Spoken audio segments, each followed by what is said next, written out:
Patrick Fassot, avez-vous d'abord, première question, vu une opportunité sur le plan technique dans le cadre de cette crise? Est-ce que ça a été un accélérateur technologique? Oui, clairement. Bonjour à tous.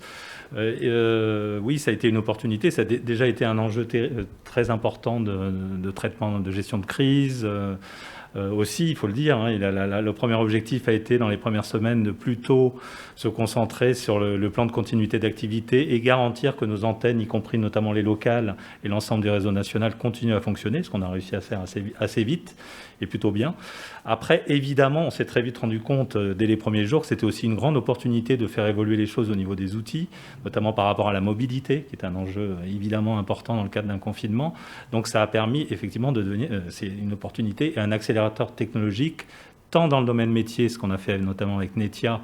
Bruno pourra en parler aussi ensuite, mais on a pu mettre en place un certain nombre de solutions à distance qui nous ont permis de continuer à faire fonctionner nos antennes, à gérer les conducteurs à distance, qui est un pari pas forcément évident et une méthode de travail pas forcément classique, on va dire, même pour une radio comme la nôtre.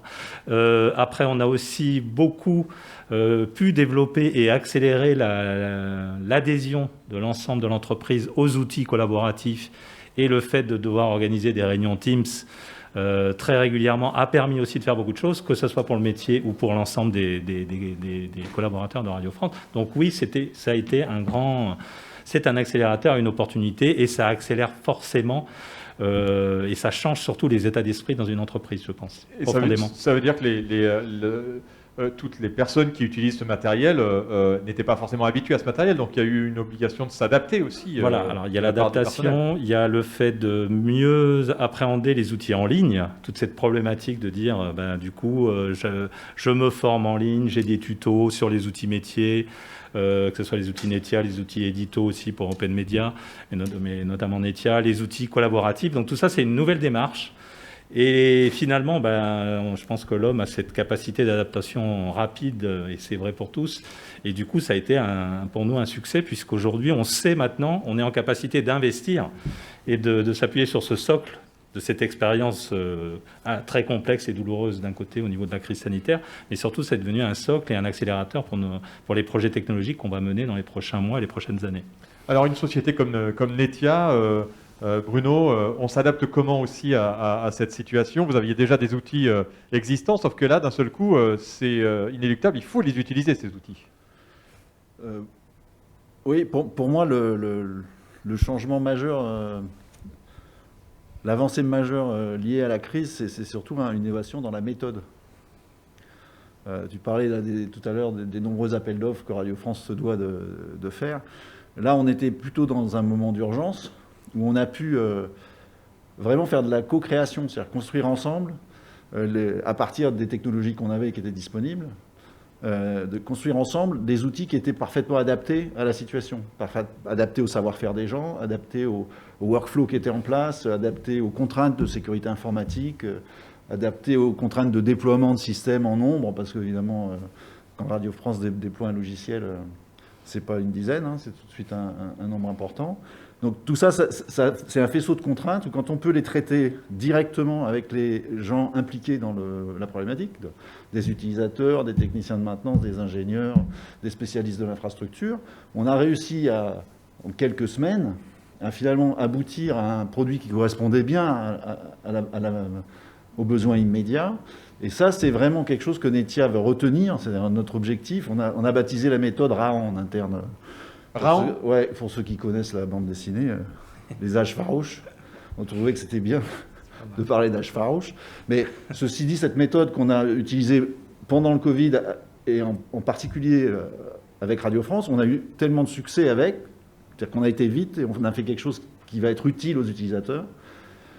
On a décidé de se réorganiser pour pouvoir rendre cette méthode, pouvoir l'utiliser le plus souvent possible sur le plus grand nombre de projets possible. Voilà. Donc c'est un vrai changement dans la nature, la façon dont on envisage nos relations clients. On était déjà très centré client, mais là on est encore plus, et au-delà des donneurs d'ordre, c'est même essayer d'incorporer les problématiques des utilisateurs et adresser vraiment en direct ces choses-là pour pouvoir avoir une acceptation ensuite qui est rapide. Parce qu'on parle souvent d'innovation technologique et on mesure rarement de façon efficace les délais qu'il faut pour que les gens se l'approprient. Il ne suffit pas de l'acheter, il faut ensuite, et même pas seulement de la déployer, mais il faut que les gens vraiment s'en servent. Et là, en travaillant comme ça, on arrive à déployer, à imaginer assez vite des choses que les gens vont accepter assez vite, parce que ça va leur faciliter la vie, tout simplement.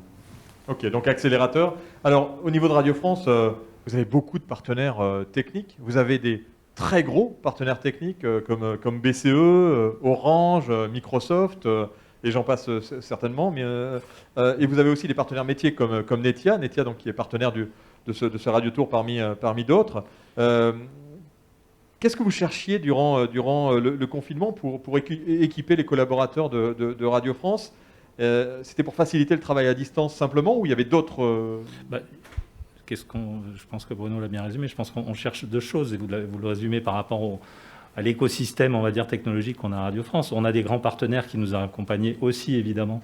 J'en ai parlé pour la partie collaborative tout à l'heure avec Microsoft, qui nous a aussi, qui a été capable de se rendre agile et nous accompagner pour vous donner un ordre d'idée. On est en période de crise la plus dure du confinement. On avait plus de 700 réunions Teams par semaine au sein du groupe Radio France. On en avait 0 la semaine d'avant. Enfin, pas 0, mais une dizaine. Voilà. Donc on est passé de ça à ça. Donc ça nécessite aussi de l'accompagnement, y compris des grands partenaires qu'on peut avoir. Moi, je vais employer l'expression que j'emploie souvent pour parler notamment du cloud.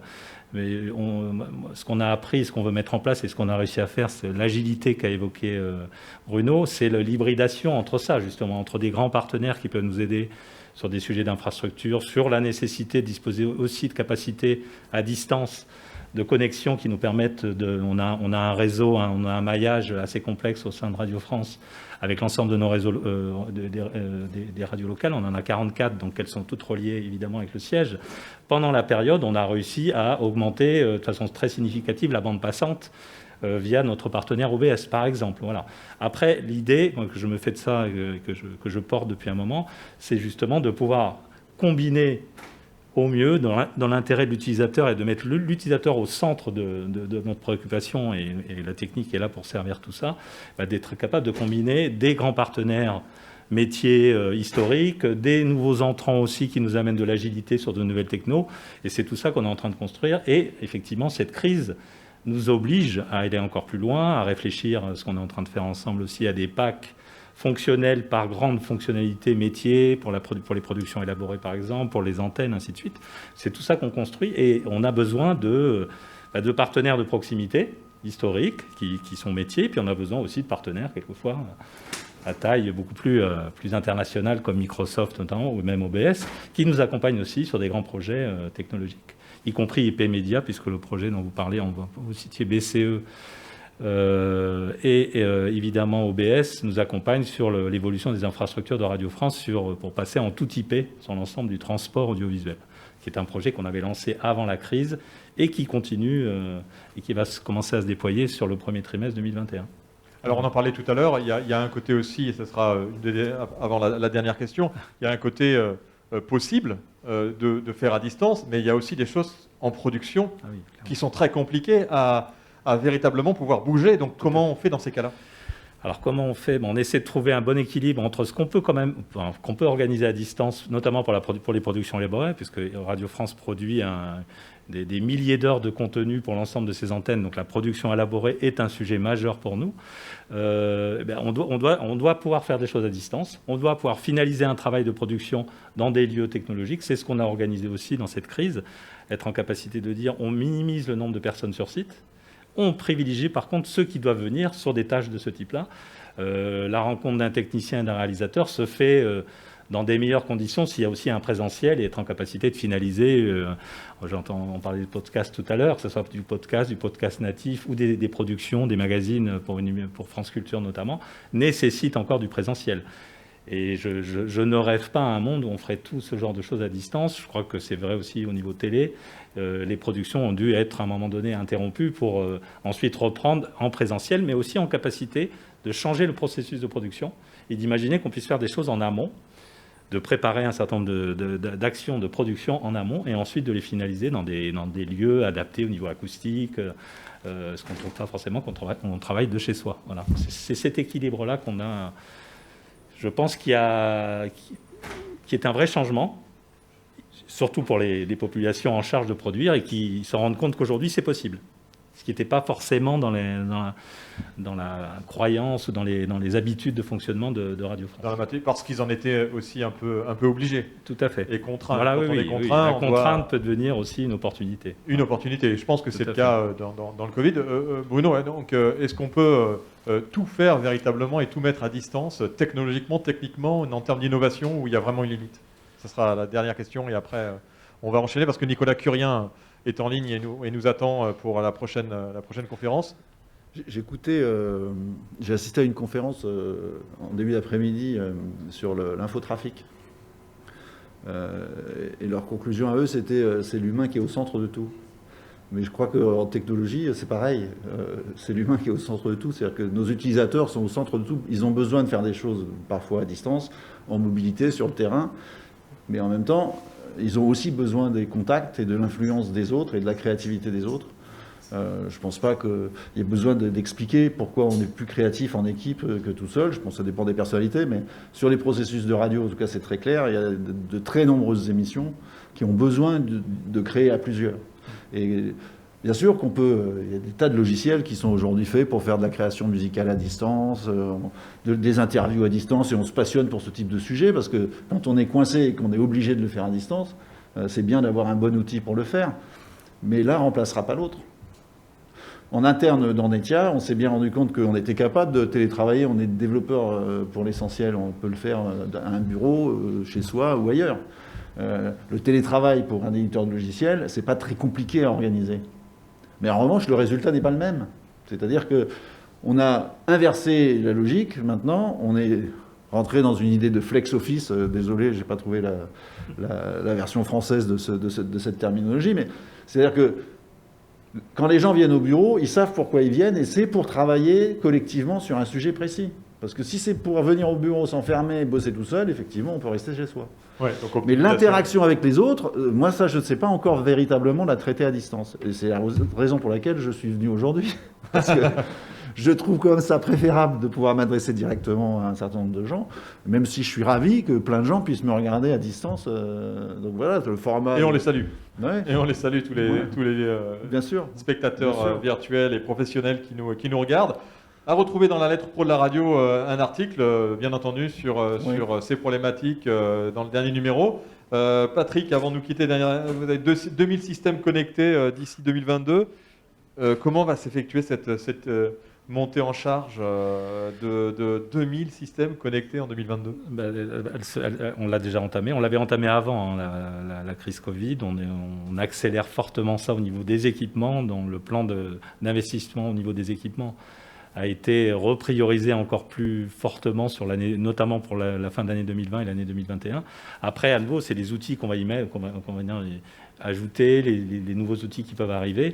Et à partir de là, c'est ce que j'évoquais tout à l'heure, on aura des grandes familles d'activités au sein de Radio France. On sera capable de leur proposer une mobilité très confortable au niveau des outils. Et on avait ça en tête au niveau du plan de transformation qui accompagne le projet Radio France 2022. Et qui va nous permettre aussi et surtout, l'utilisateur et les personnes sont au centre de cette démarche, de faire évoluer les métiers aussi, évidemment, de production et d'antenne. Donc c'est cet esprit-là. Je pense qu'on a la capacité, on a les briques technologiques, on va en ajouter. Et on est assez confiant par rapport à ça, puisqu'aujourd'hui, on est déjà arrivé, on avait 500 dans la crise, la période la plus dure. On est déjà à peu près à 1000 personnes aujourd'hui connectées. Donc, en tout cas, on a déjà fait 50% du chemin. Merci et bravo à toutes les équipes de Radio France et à tout ce savoir-faire français qui est d'ailleurs cité souvent en exemple et à la qualité de vos antennes, qu'elles soient techniques ou en termes de contenu. Merci, Bruno, pour être partenaire de ce Radio Tour Paris. On espère de tous les autres Radio Tours qui viendront dans le futur. Et on espère bien sûr vous retrouver en présentiel aussi à Nancy le 23 septembre et puis dans les autres villes annoncées sur connectonaire.com.